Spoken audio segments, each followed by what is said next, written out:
3. Pas atau kurang pas. Surplus, surplus, dan surplus. Pada 1965 produksi minyak Indonesia mencapai 486.000 barel per hari, sedang konsumsinya hanya 122.000 barel. Jadi ada surplus minyak 364.000 barel per hari. Ketika itu Indonesia menjadi negara pengekspor minyak yang cukup besar.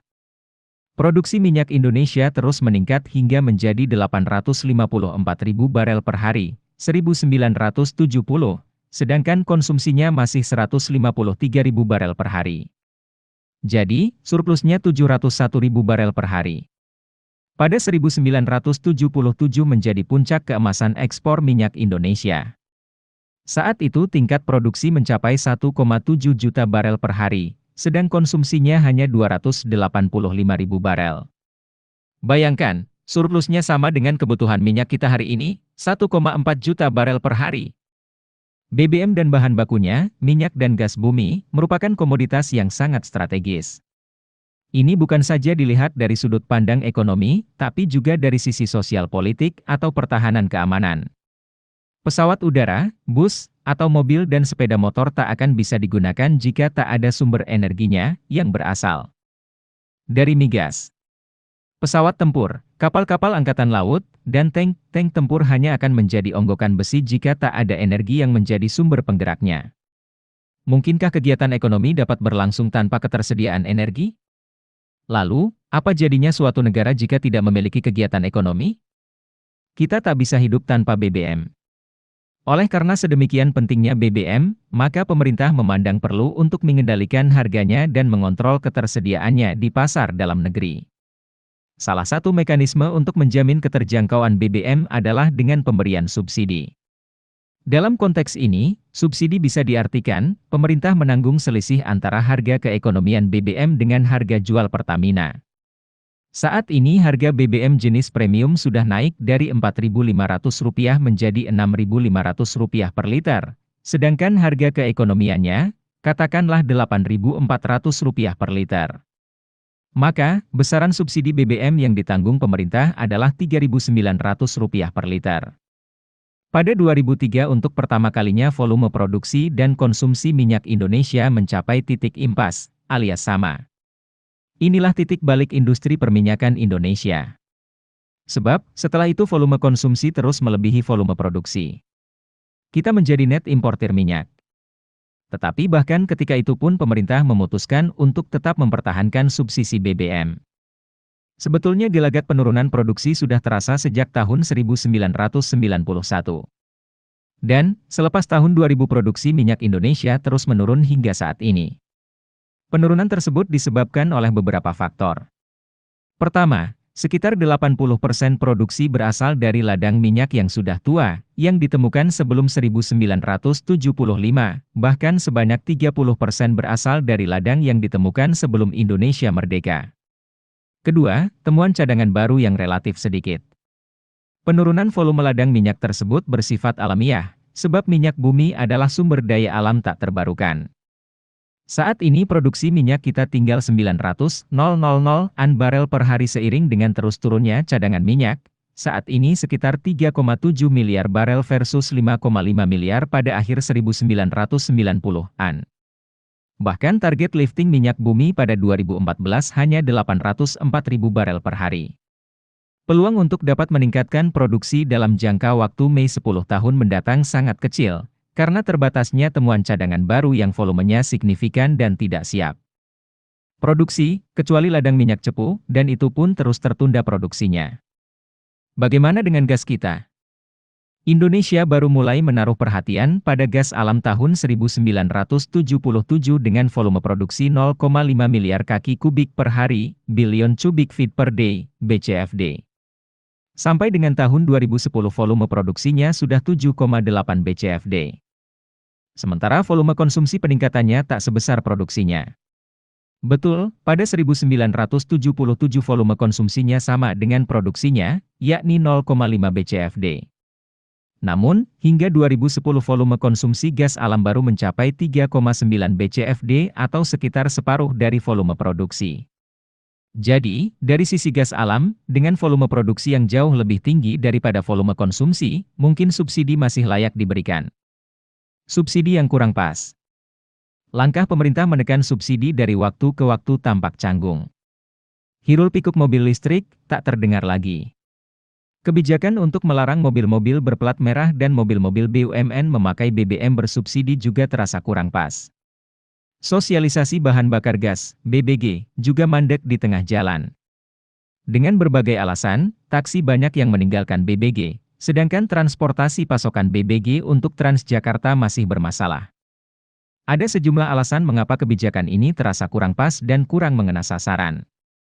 Melarang mobil plat merah yang jumlahnya tidak banyak, di Jawa dan Bali jumlahnya hanya berkisar 100.000-an, jelas tak efektif.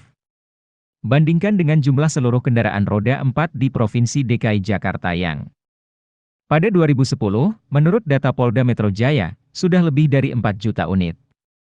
Jelas penghematan dari kebijakan ini tidak seberapa. Perlu dipertanyakan, dari mana beban operasional kendaraan plat merah ini? Kalau bensinnya harus ditanggung oleh pegawai negeri pengguna mobil itu, bukankah hal itu akan sangat memberatkan, mengingat merekalah yang seharusnya menikmati subsidi? Kelihatannya kebijakan ini lebih pada upaya PNS memberi contoh, role model, bahwa pemerintah tak mengonsumsi BBM subsidi.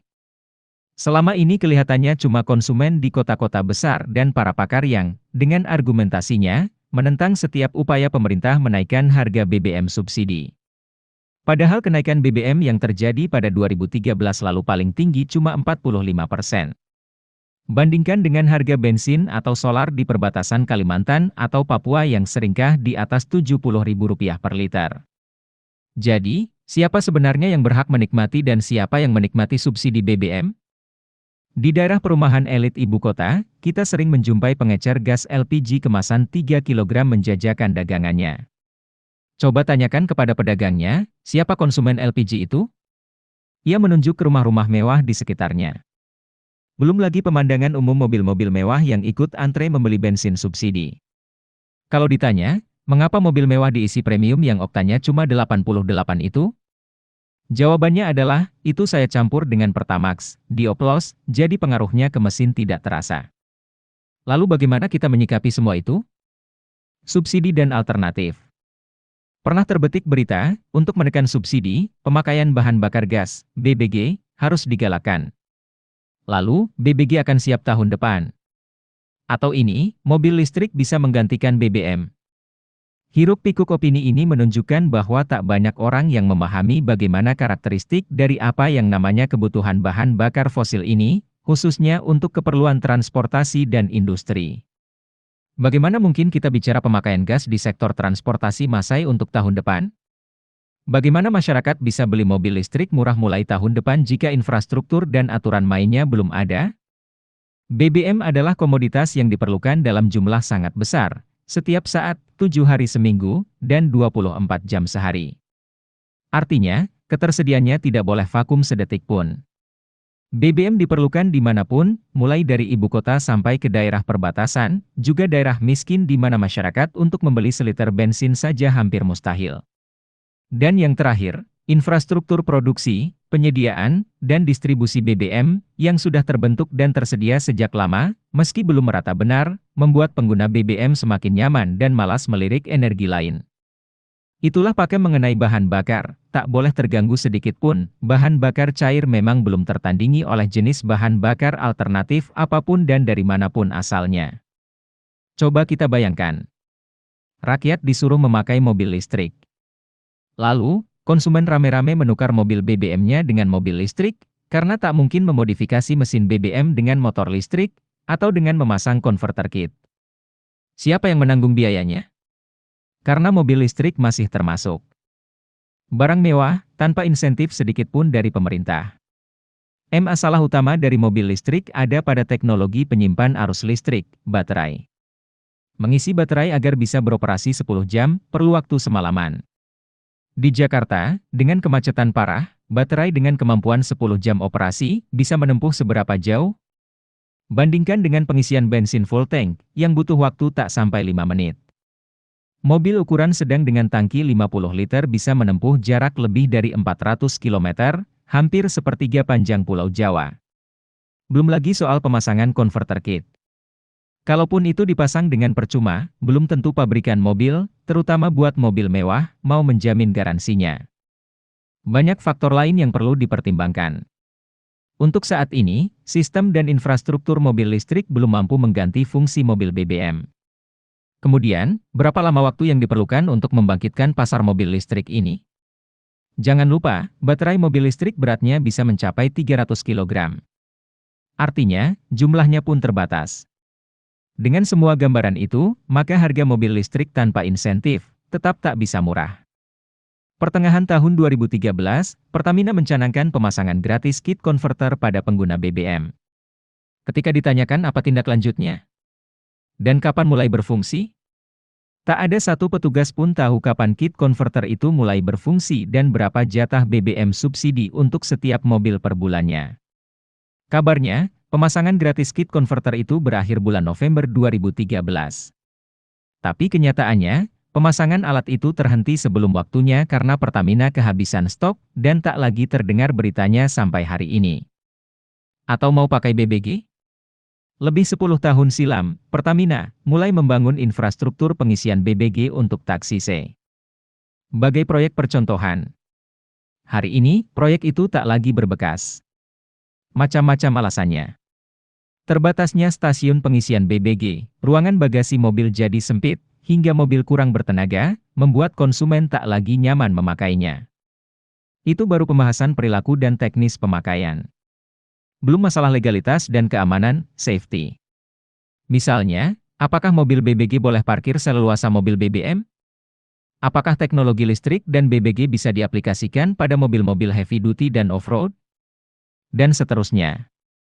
Belakangan bermunculan mobil dengan teknologi hybrid, yang bisa menggunakan listrik dan BBM secara bergantian.